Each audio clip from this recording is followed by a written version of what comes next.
ए देव, मैं उसे हम्माम ले गया और पहनने के लिए अपने रोजमर्रा के कपड़े दिए और उसे अपनी दुकान में लाया और हम दोनों ने साथ बैठकर खाया पिया। उसके बाद मैंने कहा कि भाई, मैं हर साल के आखिर में एक बार अपनी दुकान का हिसाब करता हूँ। मेरे पास असले से जितना जायद होगा उसे अपने और तेरे दरमियान तकसीम कर दूंगा। ए देव, ये कहकर मैं उठा और हिसाब किया तो 2000 दीनार ज्यादा निकले। मैं खुदा का शुक्र बजा लाया। 1000 दीनार मैंने अपने भाई को दिए और 1000 खुद रखे। मेरे भाई ने फिर एक दुकान खोली और उसी तरह हम सब जिंदगी बसर करने लगे। फिर एक जमाने के बाद दोनों भाई मेरे पास आए और कहने लगे कि चलो हम सब सफर में चलें।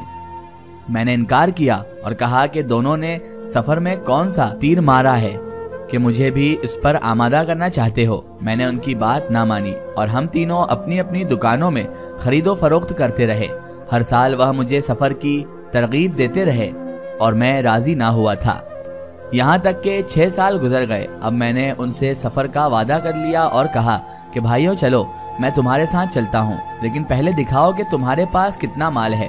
मालूम हुआ कि उनके पास कुछ भी नहीं है। वह सब कुछ फिजूल खर्ची में गवा चुके हैं, क्योंकि वह दिन रात खाने पीने और अय्याशी में मशगूल रहते थे। मैंने उनसे इस बारे में कुछ न कहा, बल्कि अपनी दुकान का हिसाब जांचा और सारा माल निकाला तो 6000 दीनार निकले। इस पर मैं बहुत खुश हुआ और उसके 2 हिस्से किए और उनसे कहा कि इन 3000 दीनार से हम तिजारत करेंगे और बाकी 3000 दीनार मैंने जमीन में गाड़ दिए हैं, ताकि अगर मेरा हाल भी इन दोनों जैसा हुआ था तो फिर वापस आकर हम सब अपनी अपनी दुकानें फिर खोल लेंगे। इसे सबने मंजूर किया और मैंने दोनों भाइयों को 1000 दीनार सुपुर्द कर दिए और खुद 1000 दीनार अपने पास रखे। फिर हमने जरूरी सामान खरीदा और सफर की तैयारी की और एक कश्ती किराए पर ली और उस पर सारा सामान लादा और रवाना हो गए। दिन गिनते गिनते पूरे 1 महीने के बाद हम अपना माल लेकर एक शहर में दाखिल हुए और हमें 1 में 10 का फायदा हुआ। जब हम वापसी के लिए समंदर के किनारे पहुंचे तो क्या देखते हैं कि एक नौजवान लड़की फटे पुराने कपड़े पहने हुए सामने आई और उसने मेरे हाथ को बोसा दिया और कहने लगी कि आका, अगर तुम मेरे साथ नेकी करेगा तो मैं तुझे इसका बदला दूंगी। मैंने कहा, बहुत खूब, मैं चाहता हूँ कि नेकी करूँ और ये भी कि तू मुझे उसका बदला ना दे। इसने कहा कि ए आका, मेरे साथ निकाह कर ले और मुझे अपने वतन ले चल, क्योंकि मैं दिलो जान से तेरी हूँ। मेरे साथ नेक सलूक कर और मैं वाकई इस काबिल हूँ कि मेरे साथ नेक सलूक किया जाए। मैं तुझे नेकी का बदला दूंगी। मेरी जाहिरी सूरत से धोखा मत खा। जब मैंने इसकी बातें सुनी तो मुझे उस पर तरस आया और मैंने उसे साथ ले लिया और उसे कपड़े दिए और उसके लिए कश्ती में नरम बिछोना भी बिछवाया और उसकी इज्जत और हुर्मत की और कश्ती चल दी। मुझे उससे बड़ी मोहब्बत हो गई और मैं दिन रात उसके साथ रहने लगा, यहाँ तक कि उसकी वजह से मैं अपने भाइयों को भी भूल गया। इस वजह से वह मुझसे नाराज रहने लगे और मेरे माल और दौलत पर हसद करने लगे।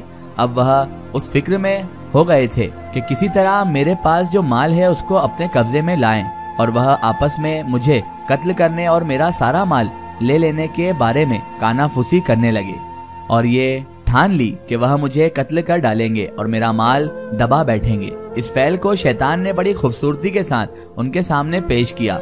एक बार जब उन्होंने देखा कि मैं अपनी बीवी के साथ सो रहा हूँ तो उन्होंने हम दोनों को उठाकर समुद्र में फेंक दिया। जब मेरी बीवी की आंख खुली और उसने इधर उधर देखा तो वह जिन बन गई और मुझे उठाकर एक जजीरे में ले आई और खुद थोड़ी देर के लिए गायब हो गई।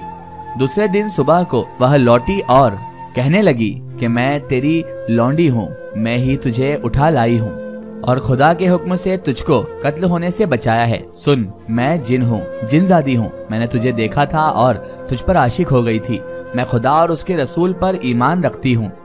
यही सबब है कि मैं तेरे पास इस भेस में आई थी जिसमें तूने मुझे देखा था और तेरे साथ निकाह किया था। देख, अब मैंने तुझे डूबने से बचाया है और तेरे भाइयों से सख्त नाराज हूँ और उनको बगैर मारे ना छोड़ूंगी।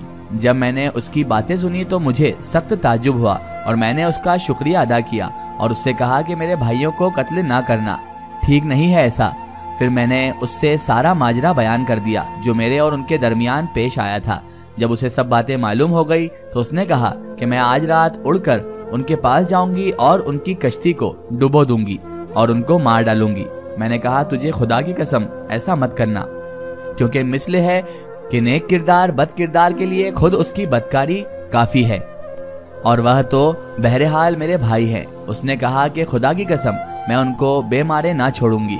मैंने आहिस्ता आहिस्ता उसका गुस्सा ठंडा किया और वह मुझे लेकर उड़ी और मेरे घर की छत पर ले जाकर उतारा। मैंने दरवाजे खोले और जो जमीन के नीचे दफन कर आया था उसे निकाला और लोगों से साहिब सलामत की और अपनी दुकान फिर खोली और उसके लिए माल खरीदा। ईशा के वक्त जब मैं अपने घर वापस आया तो क्या देखता हूँ कि ये दोनों कुत्ते मेरे घर में बंधे पड़े थे।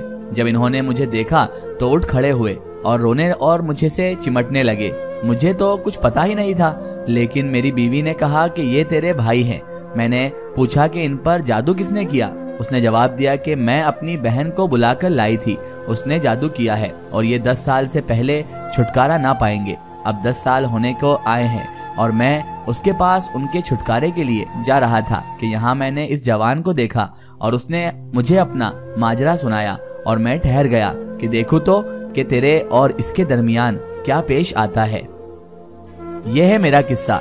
सुनकर देव ने कहा कि यह किस्सा वाकई अजीबोगरीब है और मैं तेरी खातिर इसका 2/3 खून और गुनाह भी माफ करता हूँ। तीसरे बुढ़े का किस्सा शुरू होता है। तीसरे खच्चर वाले बुढ़े ने कहा कि मैं तुझसे एक ऐसा किस्सा बयान करता हूँ जो पहले दोनों किस्सों से ज्यादा अजीबोगरीब है और ए देव तू उसका बाकी खून और गुनाह भी बख्श दीजियो। देव ने कहा कि बहुत खूब। इसने कहा कि ए बादशाहों और जिन्नात के सरदार, ये खच्चर मेरी बीवी है। एक बार मैं सफर पर गया और पूरे साल तक इससे जुदा रहा। जब मैं सफर से वापस आया और रात के वक्त घर पहुंचा तो क्या देखता हूँ कि वह एक हबशी गुलाम के साथ पलंग पर पड़ी लेटी हुई है और बदकारी कर रही है और दोनों में राजो नियाज और हंसी मजाक हो रहा है और दोनों एक दूसरे से घते हुए हैं। जो ही उसने मुझे देखा वह फौरन उठ खड़ी हुई और एक पानी भरा लोटा लाई और उस पर कुछ पढ़कर मेरे ऊपर छिड़क दिया और कहने लगी कि अपनी सूरत बदल कर कुत्ते की सूरत बन जा। मैं फौरन कुत्ता बन गया और उसने मुझे धुतकार कर घर से निकाल दिया। मैं दरवाजे से बाहर आया और चलते चलते एक कसाब की दुकान पर पहुंचा और हड्डियां खाने लगा। जब कसाब ने देखा तो वह मुझे अपने साथ अपने घर ले गया। जब कसाब की बेटी ने मुझे देखा तो उसने मेरे सामने अपना मुंह छुपा लिया और कहने लगी कि ये तो मर्दवे को लेकर हमारे पास आया है। बाप ने कहा कि मर्दवा कहाँ है? उसने कहा कि यही कुत्ता जिस पर उसकी बीवी ने जादू किया है, मैं उसे अच्छा कर सकती हूँ। जब बाप ने उसकी बातें सुनी तो कहने लगा कि बेटी तुझे खुदा की कसम इसे अच्छा कर दे। लड़की ने एक पानी भरा लोटा लिया और उस पर कुछ पढ़कर दम किया और उसमें थोड़ा सा मेरे ऊपर छिड़क दिया और कहा कि इस शक्ल को बदल कर अपनी असली सूरत में आ जा। मैं फिर असली सूरत में आ गया और मैंने उसके हाथों को बोसा दिया और कहा कि मैं चाहता हूँ कि तू मेरी बीवी पर जादू कर जिस तरह उसने मुझ पर किया है। उसने मुझे थोड़ा सा पानी दिया और कहा कि जब वह सो रही हो उस वक्त ये पानी उस पर छिड़क दीजिए और जो चाहो कहियो वह वही हो जाएगी, जो तू चाहेगा वही बन जाएगी। मैं वह पानी लेकर अपनी बीवी के पास गया और उसको सोता पाया और उस पर वह पानी छिड़क दिया और कहा अपनी सूरत बदल कर खच्चर की शक्ल बन जाओ और वह फौरन खच्चर बन गई और यही है जिसे तू अपनी आंखों से देख रहा है। ए बादशाह और जिनों के सरताज, उसने खच्चर से कहा कि क्या ये सच है? उसने अपना सर हिलाया और इशारा किया यानी जी हाँ, ये है मेरा किस्सा। जब वह बयान कर चुका तो देव खुशी के मारे नाचने लगा और जो 1/3 खून रह गया था वह भी बख्श दिया। इसका एक स्टोरी हम देखेंगे इसके अगले पार्ट में।